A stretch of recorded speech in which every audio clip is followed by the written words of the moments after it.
মানুষ স্বভাবতই শান্তি চায়, কিন্তু তারপরও কেন যুদ্ধ বাধে? এটি কি তাৎক্ষণিক ক্ষোভের প্রকাশ, নাকি এর সঙ্গেও রয়েছে লাভ ক্ষতির হিসাব?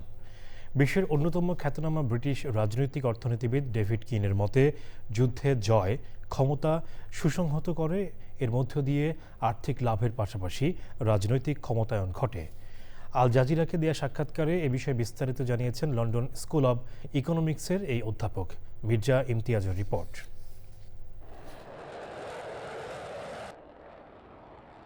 আধুনিক রাষ্ট্র ব্যবস্থার অনেক আগে থেকেই দখলদারত্ব আর ক্ষমতা প্রকাশের অন্যতম মাধ্যম যুদ্ধ। একসময় যুদ্ধ হতো রাজায় রাজায়, এখন যুদ্ধ হয় দেশে দেশে। সময়ের পরিবর্তন আর যুদ্ধাস্ত্রের আধুনিকায়নে যুদ্ধ মানেই ব্যাপক প্রাণহানি আর ধ্বংসযজ্ঞ। গাজায় ইসরায়েলি আগ্রাসন আর ইরানে যুক্তরাষ্ট্র ইসরায়েলের হামলার পর যুদ্ধের মনস্তত্ত্বের বিষয়টি সামনে এসেছে। খ্যাতনামা ব্রিটিশ অর্থনীতিবিদ ডেভিড কিন হিসাব কষে দেখিয়েছেন যুদ্ধ কিভাবে বিজয়ী দেশকে লাভবান করে। তার মতে, যুদ্ধ রাজনৈতিক নিয়ন্ত্রণ, অর্থনৈতিক স্বার্থ এবং ক্ষমতায়নের প্রক্রিয়াকে সুসংহত করে।